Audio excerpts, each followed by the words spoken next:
Hello everyone, इससे last video that is video number 21 में हमने AD if AD is not equals to AS and S is not equals to I के बारे में discussion किया था। ये chapter number 8 short term equilibrium की हम बात कर रहे हैं। इस video that is video number 22, इस वीडियो में हमारा ये चैप्टर पूरी तरह से कंप्लीट हो जाएगा। इस वीडियो में जो हम बात करेंगे वो हम बात करेंगे कंसेप्ट ऑफ मल्टीप्लायर।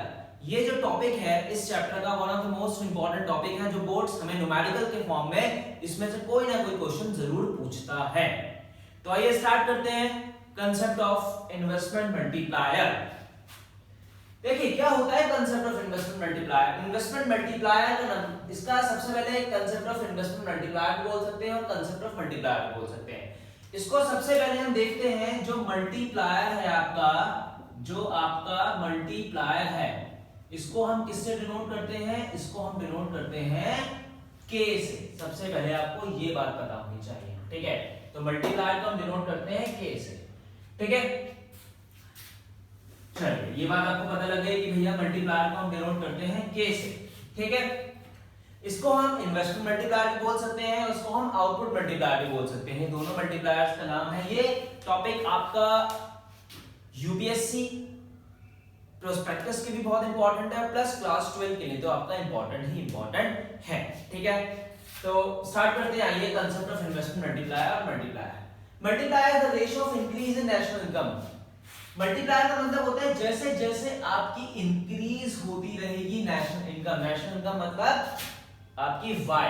यहाँ पे हमने डेल्टा y का लिखा है क्योंकि यहाँ पे आपकी इंक्रीज हो रही है इनकम, मतलब यहाँ पे इनकम आपकी चेंज हो रही है। जब भी हमारी इनकम चेंज होती है हम डिनोट करते हैं डेल्टा y से। और due to increase in investment, जैसे जैसे हमारी इनकम्स में चेंजेस आएंगे वैसे वैसे हमारी इन्वेस्टमेंट में भी चेंजेस आएगा। ये हमने पढ़ा था। अब कितना चेंजेस आएगा, कैसे आएगा? हमने देखा था इन्वेस्टमेंट कांस्टेंट है, जब इनकम हमारी बढ़ रही है तब भी इन्वेस्टमेंट कांस्टेंट है। लेकिन यहाँ पे हमने बात करी जैसे जैसे इंक्रीज इन इन्वेस्टमेंट हो रहा है वैसे वैसे इंक्रीज इन इन्वेस्टमेंट होगा। अब ये क्या चीज है इसको हम देखते हैं। आइए, यहाँ पे हमने देखा इनकम इंक्रीज हो रही है तो इन्वेस्टमेंट भी इंक्रीज हो रही है, लेकिन हर बार इनकम इंक्रीज होगी तो हर बार इन्वेस्टमेंट इंक्रीज नहीं होगी। तो आपको यह देखना है कि जब आपकी इनकम इंक्रीज होगी तो आपकी इन्वेस्टमेंट कब इंक्रीज होगी। ध्यान से मेरी बातों को सुनिएगा, देखते हैं इसको। आइए, तो सबसे पहले आपको इन्वेस्टमेंट मल्टीप्लायर का कांसेप्ट समझ में आ गया। इन्वेस्टमेंट मल्टीप्लायर का कांसेप्ट सिंपल सा है, increase in national income delta y due to increase in investment. जैसे जैसे आपकी इनकम्स में चेंज हो रहा है वैसे वैसे आपकी इन्वेस्टमेंट में कभी ना कभी चेंज होगा। तो सबसे पहले हम बात करते हैं इसके फॉर्मूले की। इसका एक फॉर्मूला होता है सिंपल सा, that is k is equals to delta y upon delta i। सबसे पहले आपको ये फॉर्मूला याद रखना है, k is equals to delta y upon delta i। k आपका क्या हो गया? मल्टीप्लायर, और डेल्टा y मतलब चेंज इन इनकम, और डेल्टा i मतलब चेंज इन इन्वेस्टमेंट। एक तो सबसे पहले फॉर्मूला हमने ये लिख लिया इसका। इसका एक फॉर्मूला और होता है k is equals to 1 upon 1 minus MPC। एक फॉर्मूला आपको ये याद करना है।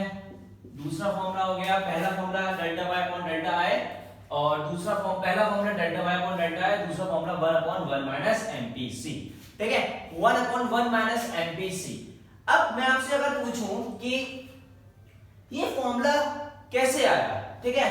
How this will come, how this will come, मतलब क्या ये फॉर्मूला आपका कैसे आया, इसको हम बात करते हैं। आपने इससे पहले वीडियोस आप देखेंगे तो आपको मैंने बहुत सारे फॉर्मूलेस बताए हैं कि उन फॉर्मूलेस को हम कैसे कैसे लिखते हैं, और आपको शायद ये फॉर्मूलेस याद भी होंगे सब लोग। सबसे पहला इसको मैं आपको बताता हूं, ये जो आया है k equals to 1 upon 1 minus MPC कैसे आया है, ठीक है?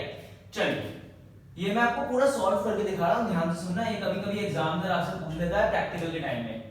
चलो हम जानते हैं, इसको हम सॉल्व करते हैं। और k is equals to delta y upon delta i, ये भी होता है, ये अभी हमने पढ़ा है, delta y upon delta i, ठीक है?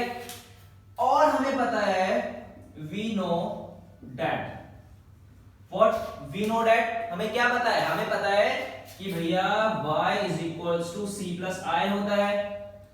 अभी हमने इसमें पीछे सॉल्व किया था। और क्या इसको हम ऐसे लिख सकते हैं, delta y equals to delta C upon delta आई।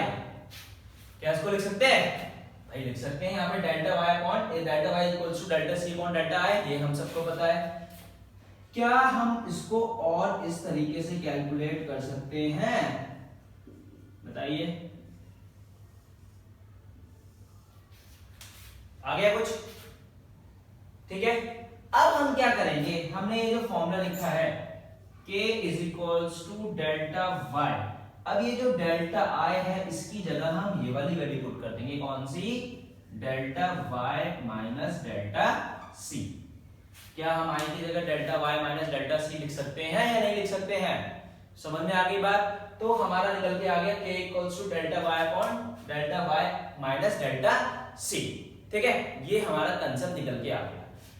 अब आपने मैथमेटिकल का एक रूल्स पढ़ा होगा, अगर हम जिससे ऊपर डिवाइड करते हैं उसी से हम नीचे भी दोनों तरफ डिवाइड करेंगे। कैसे करके, इसको हम जो पढ़ते हैं वो इस तरीके से पढ़ते हैं, ड्यूरिंग राइट हैंड साइड, इसको लिख लेते हैं ड्यूरिंग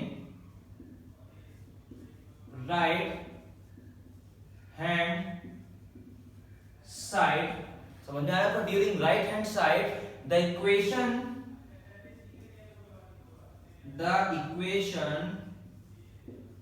divided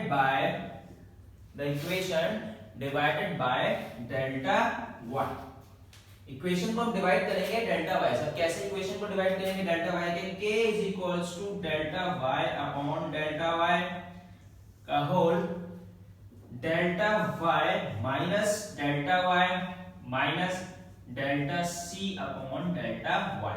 समझ में बात आई नहीं आई, इस तरीके से इसको, ठीक है। डेल्टा y से डेल्टा y कट गया, 1 बचा, डेल्टा y से डेल्टा y कट गया, 1 बचा।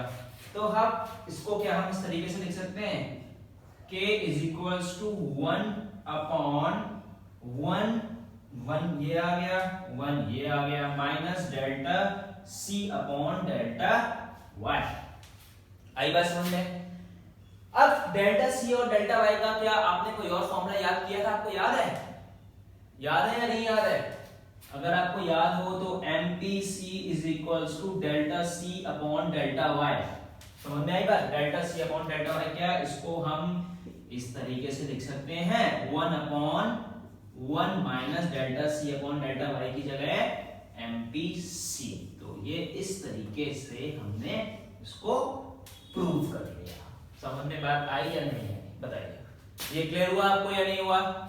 इस फॉर्मूले को आपको याद रखना है, और ये फॉर्मूला है k equals to 1 upon 1 minus MPC। Simple सा ये आपका फॉर्मूला है, ठीक है। इसका एक फॉर्मूला और होता है, k is equals to 1 upon, याद है आपको, 1 अपॉन MPS। ये तीन फॉर्मूले आपको याद रखने हैं। सबसे पहला फॉर्मूला हो गया, ये सेकेंड फॉर्मूला हमने पूरा प्रूफ कर लिया, और थर्ड फॉर्मूला हो गया ये 1 अपॉन MPS। एक फॉर्मूला, नंबर 2 एंड नंबर 3। समझ में बात आई आपको या नहीं आई। तो ये तीन फॉर्मूले आपको याद करने हैं। इन तीन फॉर्मूले के बेसिस पे ही आपका क्या है, पूरा इक्वेशन, जो भी हम आगे फॉर्मूलेस के बेसिस पे आगे क्वेश्चंस को सॉल्व करेंगे। मैं आपको ये भी सॉल्व करके बता सकता हूं, MPC plus MPS is equals to 1। ये आपने पढ़ा था, MPC is equals to MPC plus MPS is equals to 1, ये हमें पता है, ठीक है। तो क्या इसको हम ऐसे लिख सकते हैं, MPS is equals to 1 minus MPC, MPS is equals to 1 minus MPC। तो MPS को हमने क्या किया, इसको इस तरीके से इसको भी हम सॉल्व कर सकते हैं। समझ में बात आई नहीं आई।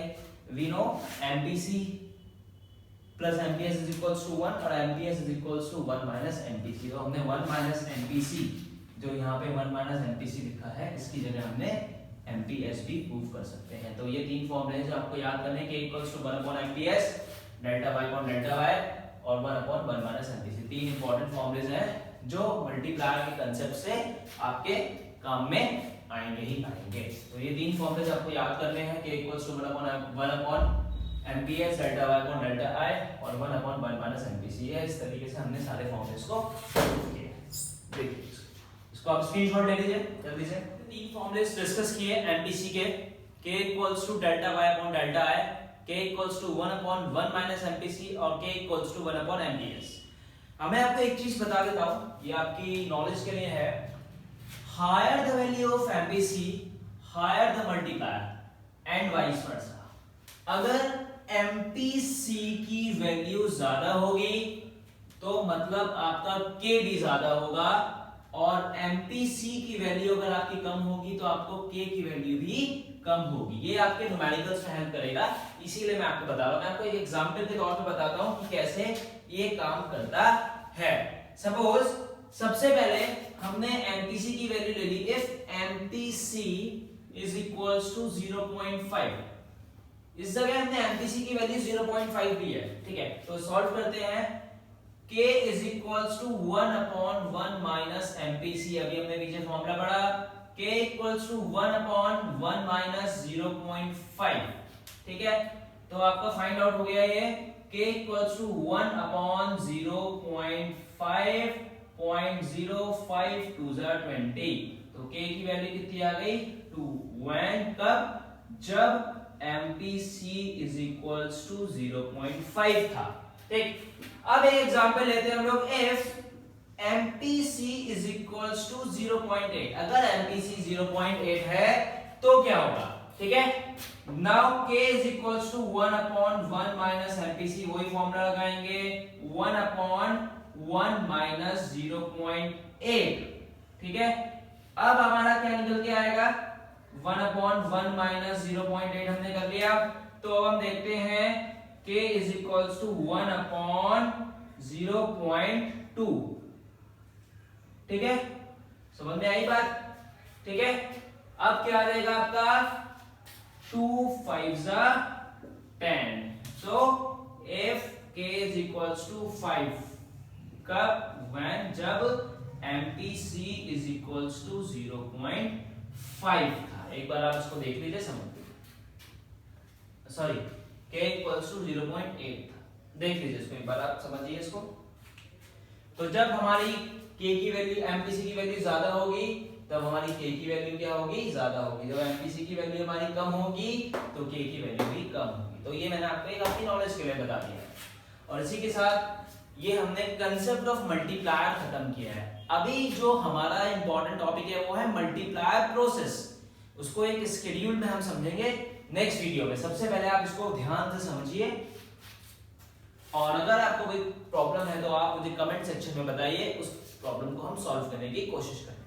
अगर आपको वीडियो पसंद आई है तो please like, subscribe and share जरूर करें। Thank you so much.